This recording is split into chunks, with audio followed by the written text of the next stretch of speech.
Because Big Poppa Pump is your hookup. Holler if you hear me.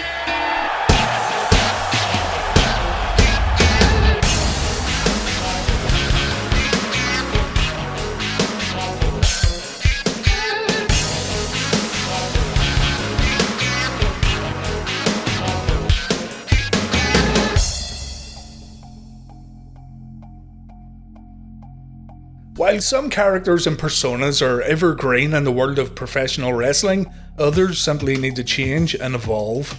The big money main eventers of pro wrestling can usually get away with sticking to the same gimmick with slight alterations throughout their run because, well, they've proven their success, but others need to completely change in order to keep up with the times. Some are too stubborn to change, some change and it ends up being totally forgettable, and then there's some who just adapt really well and their new persona becomes something they're truly remembered for.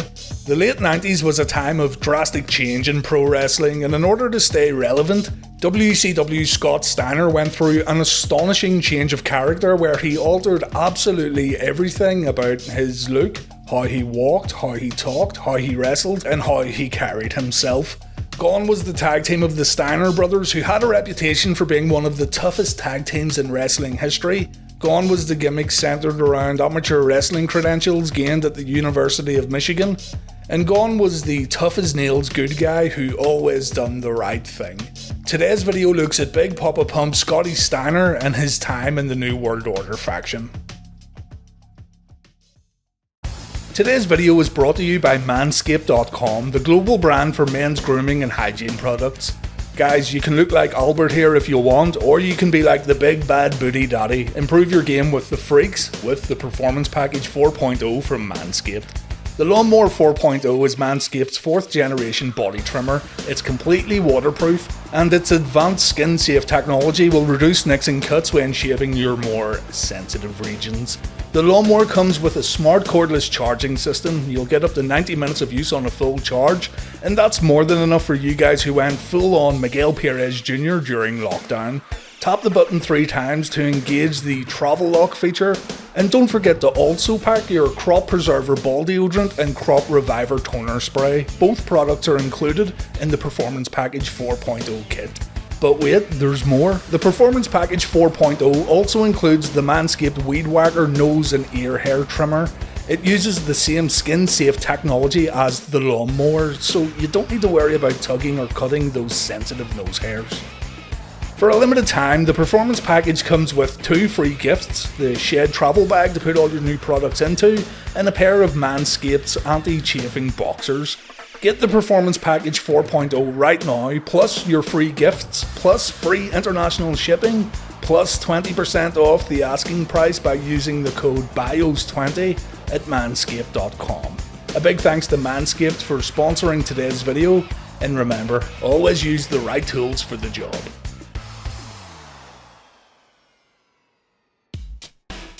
The Steiner Brothers tag team got together in 1989 in World Championship Wrestling, and it didn't take long for Rick and Scott to become fan favourites.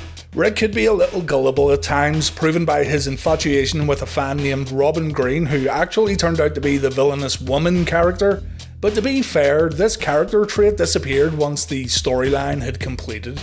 And as for Scott, well, Scott was more of a straight-laced, no-nonsense guy who kinda looked out for his brother to begin with. Again, this was another trait that was unnecessary as time went on. In terms of gimmicks, the Steiners didn't really have all that much going on, which also didn't really matter. Rick and Scott were simply a pair of all-American wrestlers from the University of Michigan who got themselves over through their sheer wrestling ability alone. Fans appreciated the hard-hitting nature of the Steiner Brothers, and because the tag team were WCW originals, fans always welcomed Rick and Scott back with open arms after their tours of Japan and their time in the WWF and ECW. At one point, quite early on during the Jim Herd era, WCW had given Scott Steiner a big singles push, and Scott found himself wrestling world champion Ric Flair at Clash of the Champions 14 on January 30th, 1991. The match itself has led to a lot of speculation. Scott says that Rick didn't want to play ball that evening, and he intentionally went out of his way to make Scott look bad, while Rick says he done no such thing. The theory here is that Flair wasn't ready to step down and he wanted to prove he was still the man, and that happened at the cost of Scott's push to the top. It's been said that Rick could have made Scott a superstar here, and it's not like Flair hadn't done so with much worse guys than Scotty Steiner in the past, but at the Clash of the Champions 14, Scott wasn't given a chance to truly shine in the spotlight, and many, including Scott, blames this on Nature Boy Ric Flair. In the end, Flair stayed at the top, while Scott went back to tag team wrestling. As mentioned, the Steiner Brothers remained extremely popular no matter where they went, but as we go into the late 90s, pro wrestling was changing, and it was changing fast. Some guys were happy to ride the wave while hoping they had enough to stay relevant during a legitimate wrestling boom period, and others would become pretty much brand new characters that suited this new, more young adult orientated pro wrestling landscape. In regards to the Steiner Brothers as a tag team, I absolutely believe that the team would have worked fine going into the new millennium because they were just that popular, but Scott decided to go in a completely different direction with one of the most radical character changes of the era. For most, joining the New World Order meant putting on a black and white nWo shirt and that was it, job done. But Scott Steiner eventually became Big Poppa Pump. The amount of muscle mass Scott had gained during this time period was also remarkable. Scott always had an impressive physique, but it seemed like Big Poppa Pump was on a whole other level. The genetic freak was a fitting name for sure, and Scott ended up fitting into that category of wrestlers who completely changed their character while also making the change work. Scott embraced his new persona so well that many fans instantly think of Big Poppa Pump when they hear the name Scotty Steiner, while totally forgetting the tag team wrestler from the University of Michigan. So, how did Scott's heel turn go down, and how did Scott find himself joining the New World Order? Let's take a look. During 1997, Scotty Steiner already began changing his look, growing a goatee and saying farewell to his mullet. Though, to be fair, most wrestlers who were still rocking the mullet were doing so because they didn't know any better during this time period. Rick and Scott won the WCW Tag Team titles for the 6th time on the October 13th episode of Monday Nitro, defeating Scott Hall in 6 for the gold. From here, things seemed pretty much normal. Rick and Scott would defend the tag team titles on Monday Nitro, and the fans were still very much behind the tag team. In 1998 though, we started to see the cracks begin to form as Scott made a few mistakes in matches, one of which occurred on the 12th of January episode of Nitro that cost Rick and Scott the tag team titles. The following week, the Steiners wrestled Vicious and Delicious. Scott didn't tag in Rick throughout the entire match, yet he still picked up the pinfall win. And afterwards, Scott seemed more concerned about showing Marcus Bagwell that he had a better body than Buff the Stuff. It sold out later in the week. Rick and Scott teamed up with Ray Traylor to face Bagwell, Scott Norton and Conan. And again, Scott was acting really strangely. He was determined to get the win for his team, even if it meant causing problems for his tag team partners. And after he got the win, he went straight to Buff Bagwell, where again the two men tried to show off who had the best body. 2 weeks later on Nitro, Scott again refused to tag in Rick during a match against Buff and Kevin Nash, yet Scott still won the match for his team. By this time though, Rick had had enough. He screamed at Scott afterwards that he should have tagged him in, and even the Steiners' manager, Ted DiBiase, was infuriated with Scott's actions. Scott argued that the Steiners still got the win, so it really shouldn't matter. The next week on Nitro, the Steiners got a tag title shot against the Outsiders, and Rick started the match off for his team. After tagging in Scott, Scott refused to tag back out. Scott ended up inadvertently tagging in his partner, unbeknown to Scott Hall, and this led to Rick hitting a bulldog on one half of the tag team champions. Rick pinned Hall afterwards, and the Steiners became tag champions once again. Scott embraced Rick afterwards, and it looked like all was once again fine, and the Steiners could hopefully get back on the same page and continue their dominating tag team run. The Outsiders got themselves a rematch at Super Brawl 8, and it was at this very pay-per-view where the Steiners would break up, and Scott would begin his transformation. The Super Brawl match starts off with Rick in the ring taking on Scott Hall. Rick makes quick work of Hall and he even takes out Kevin Nash unassisted. Scott then gets inside the ropes and the Steiners do their normal pose in the ring, but then Powerbomb question, yes. What did I just see? Scott completely destroys Rick and he allows Hall to pin his brother, but Rick manages to kick out. Scott Steiner doesn't try to help at all as Rick tries to fight both outsiders on his own. And when Hall gets Rick up for an outsider's edge, Scotty Steiner taunts his brother and former tag team partner. The outsiders win. Scott Steiner presents the tag team titles to Hall and Nash, and Steiner also raises the outsiders' arms in victory before leaving the ring with the founding fathers of the New World Order. Scott Steiner had just turned heel. The Steiner Brothers were no more, and we'd have to tune in to WCW Nitro to see how this would all play out.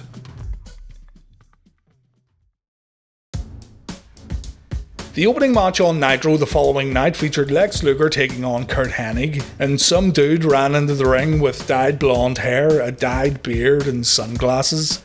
It took fans and the commentators a moment to realise that this was Scott Steiner, looking completely different than what he did just 24 hours earlier. Scott hits a suplex on Luger and his sunglasses smash into his face. He has a little trouble seeing at first as the glasses fall off, but eventually a large cut appears above Scott's eye.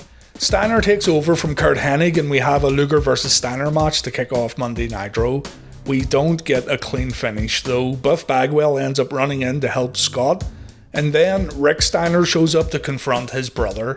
We don't get to see a Rick vs Scott fight here. The nWo B team show up to launch an all-out attack, and it ends when WCW champion Sting makes an appearance. Rick took out his frustrations later on in a match against Vincent. It was an absolute beating.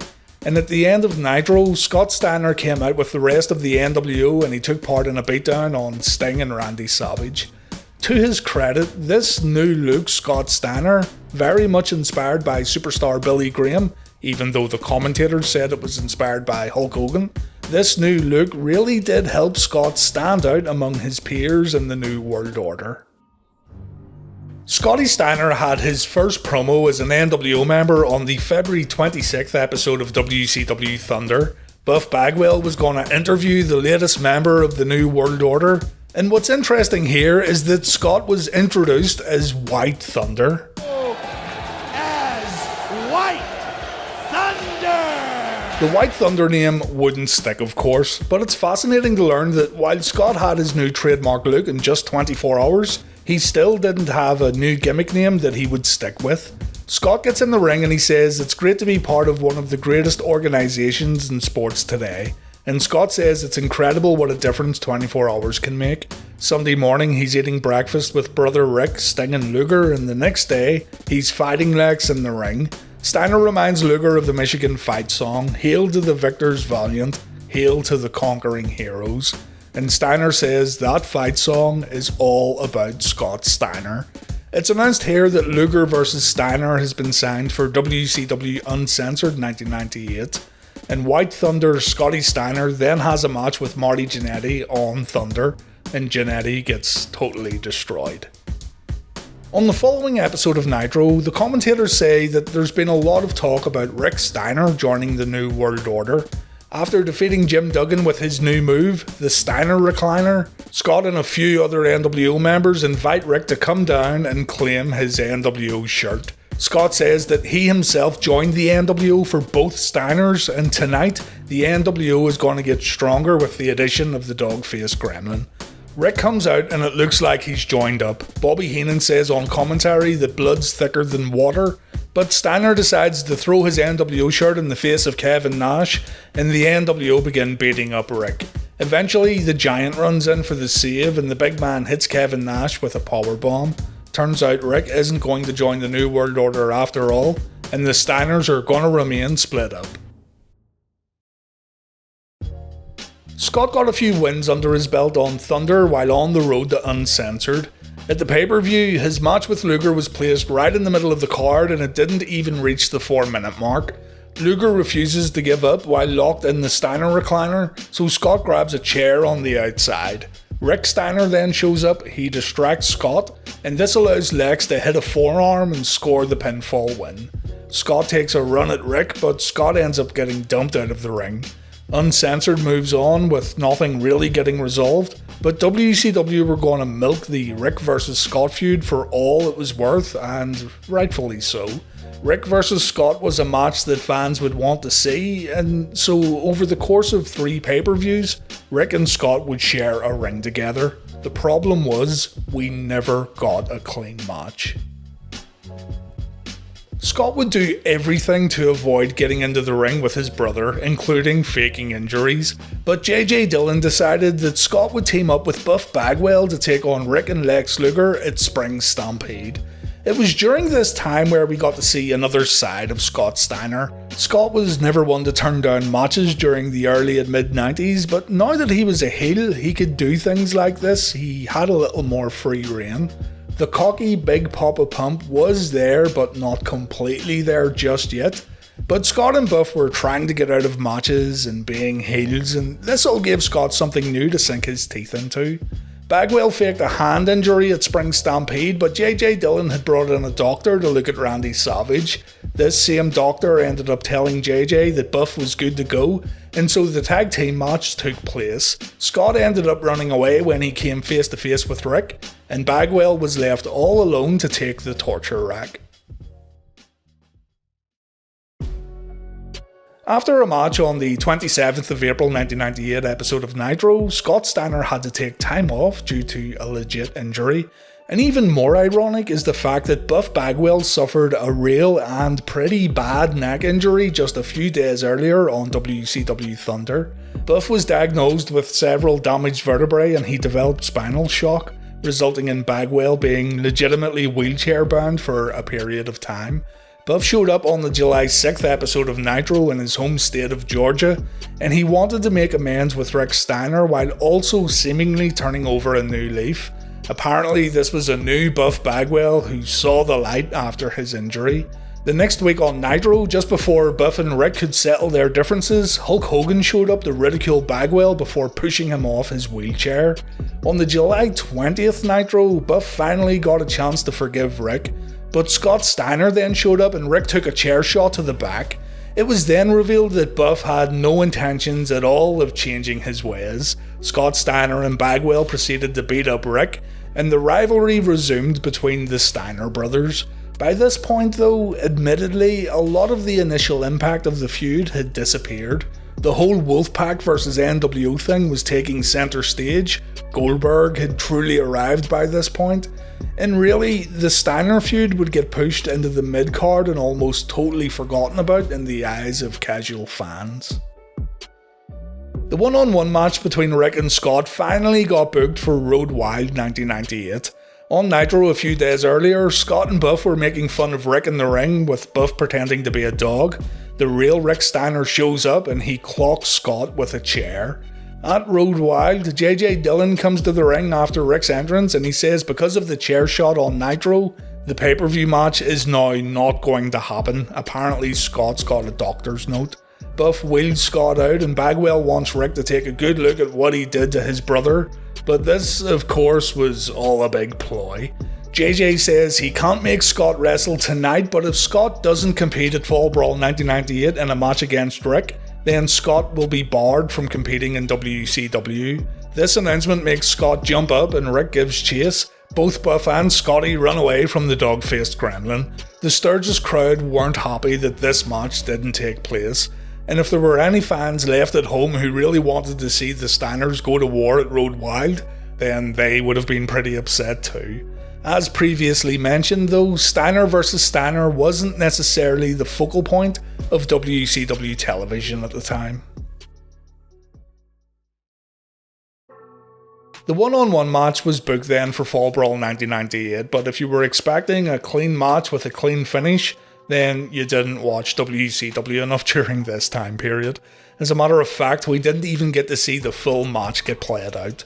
Buff Bagwell gets on the apron and he gets his head rammed into the ring post, and afterwards Buff doesn't move. What we end up seeing is a reenactment of Buff's real injury back in April, and WCW shot this like Buff had legitimately re-injured himself.